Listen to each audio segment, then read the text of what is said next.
Dear Gung Ho Online. Ha! Another sponsor. Finally, we trapped another one. Yes! Sponsor me to tear apart your game. Fuel my ramblings.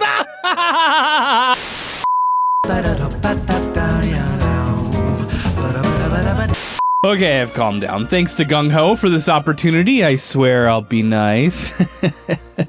Ninjala is a cute, cartoonish game that puts you in the shoes of little ninjas. Cute! And you can choose their outfits and their hairstyles and then be dumped into a multiplayer arena to beat the crap out of other child ninjas with no remorse! Well, if you're a normal person, I happen to be utterly terrible at the game, and part of it may be because I keep trying to get measurements and numbers in the middle of a battle royale. Excuse me, I am trying to do some science here. Do you mind? Okay, so the core premise is pretty simple. You're a 12-ish-year-old kid who comes from a long line of ninja warriors going all the way back to the Sengoku period of Japan, and this ninjetic potential is held within your DNA. Sounds simple enough, a little bit of Assassin's Creed meets Splatoon. The weird part is how you supposedly unlock this power. It's gum! You know, bubblegum! This stuff! I mean, in the game, it's supposedly special gum, probably full of pharmaceutical chemicals that do, DNA magic, but that's not what we're talking about today. Well, sorta. I am talking about the gum because it's pretty much the main mechanic of the game, but I am not touching DNA magic, DNA memory stuff with a 6-foot pole. Instead, we're gonna be looking at how the gum itself is used in the game because it does everything from the mundane to the ridiculous. It can form weapons, it can be used to attack people, lets you stick people in places like Spider-Man's web, and will even let you fly and run up walls. Frankly, the gum does a lot of the heavy lifting in the ninja department. Specifically, we're gonna be looking at a few things really, really closely. The wall running, the double jump, one of my favorite game staples, and the gum boost, which is essentially an air dash, and just because I'm feeling vindictive and a little naughty, we're gonna hazard a guess at just how potentially fatal the spinning tornado special is because, you know, I just do love me some internal bleeding.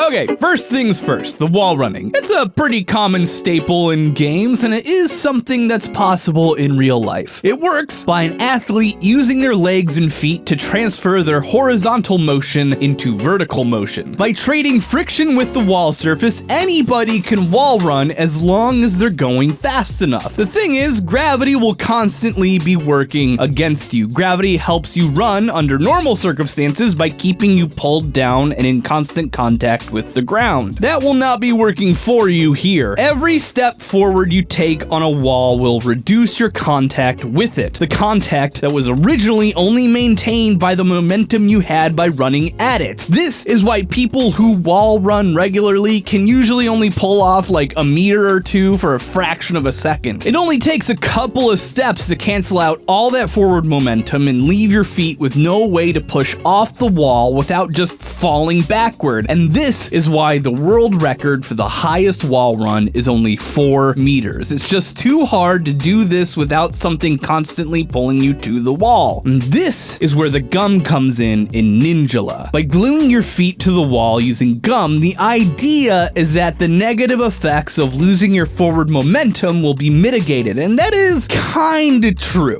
But unfortunately, what it does not do is remove the negative impact of gravity. You see, while you may be able to mitigate the lack of forward momentum, you can't just ignore that gravity will be pulling at your center of mass. And in order to fight it, you're gonna have to be able to accelerate faster than gravity can pull you down, which really isn't possible. I mean, I haven't even gotten into the gravity of the Ninjala world yet. We'll get there.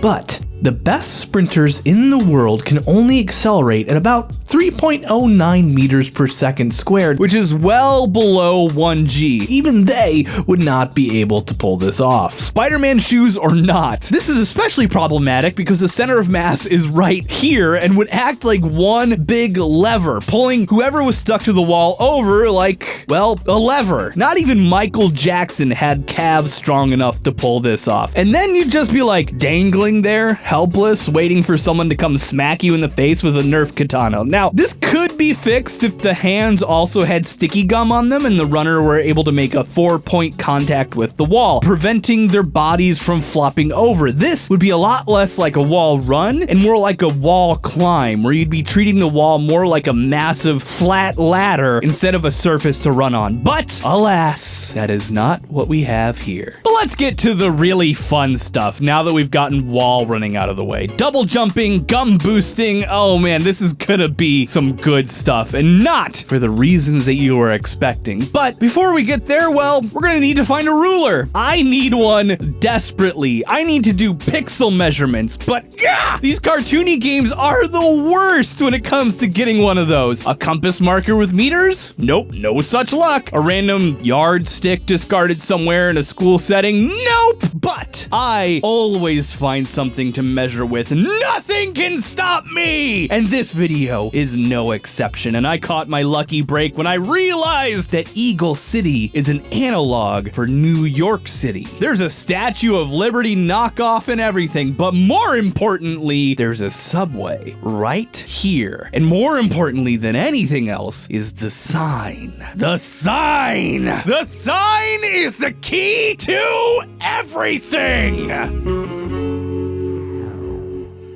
The New York City subway follows a design standard to this day for this style of sign that was laid out in the 1970s. In 1970 proper, in fact. In 1966, the Metropolitan Transportation Authority commissioned the Unimark firm to completely redo the subway system sign design because it was, to put it mildly, a chaotic, imperceivable mess of cobwebs and disaster. So two designers, Massimo Vignelli and Bob Norda, spent the next 4 years completely overhauling the subway system sign and communication design, and they condensed it all into one document. This one, right here, the New York City Transit Authority Graphics Standards Manual, which I have right here. It's real, and it covered everything anybody would need to know in order to efficiently navigate the New York City subway system, and it is still in use today for all the signs when they're replaced in the city, and it is today our Bible that will unlock all the answers we're looking for in Ninjala. And our answers begin right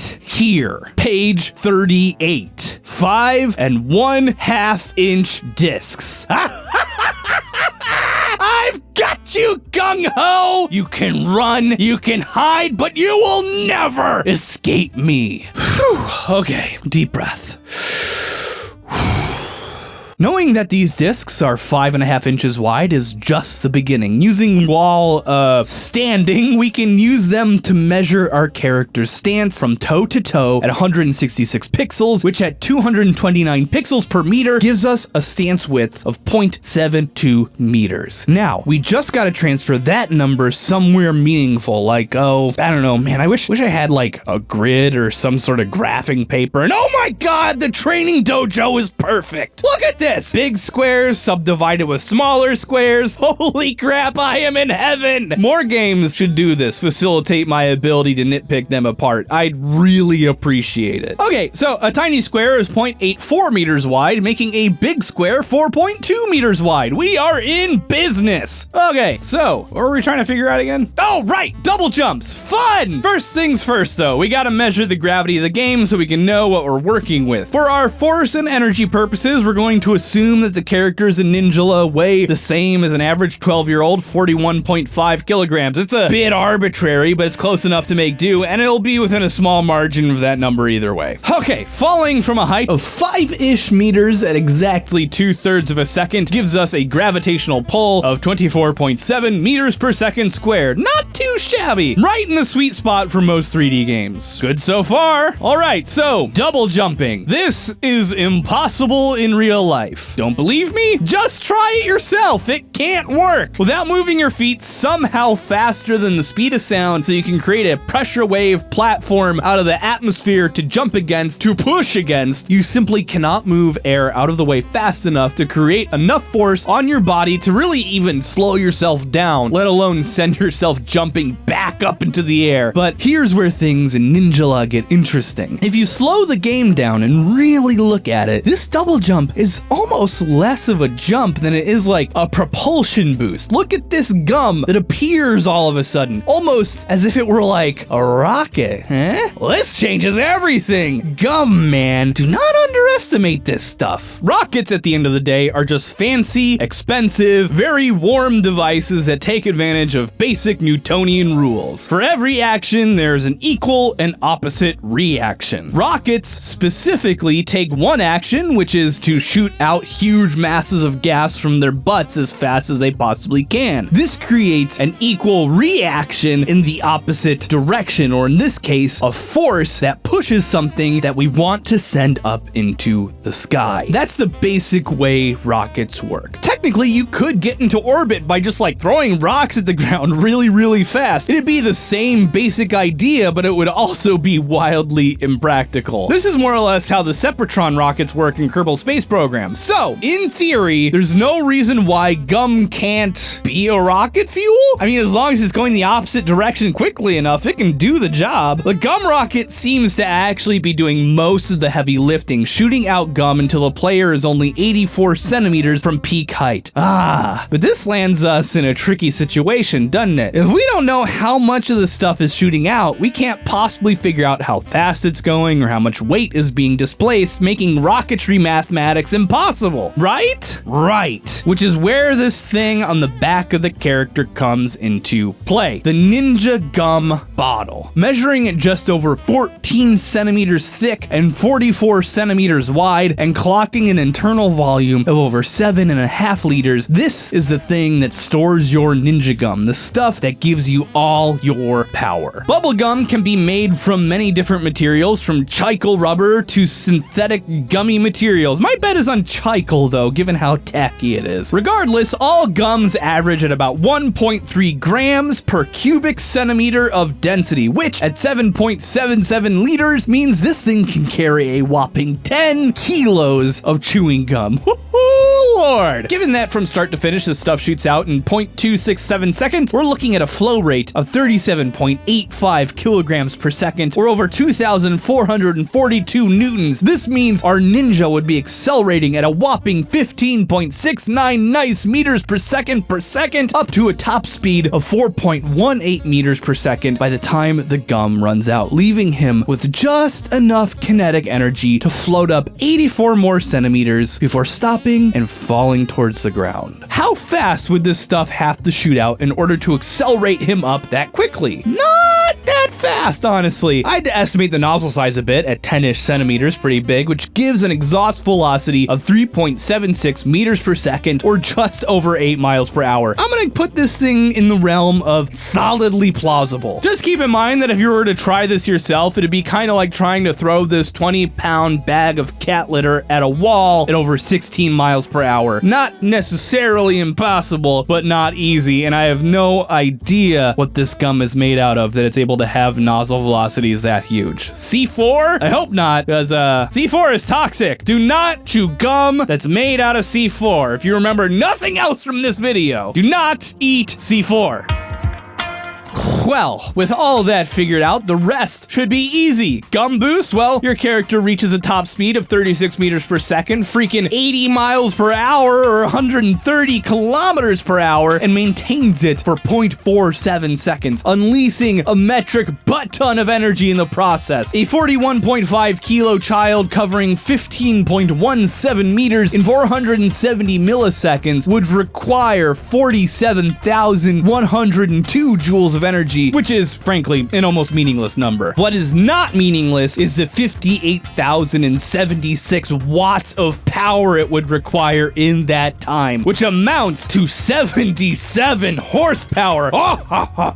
That's not actually a lot, but it is impressive from what is essentially a candy-powered jetpack. And it's around the same horsepower that a 2019 Mitsubishi Mirage G4 ES puts out, and that car has a whopping 5.9 stars out of 10.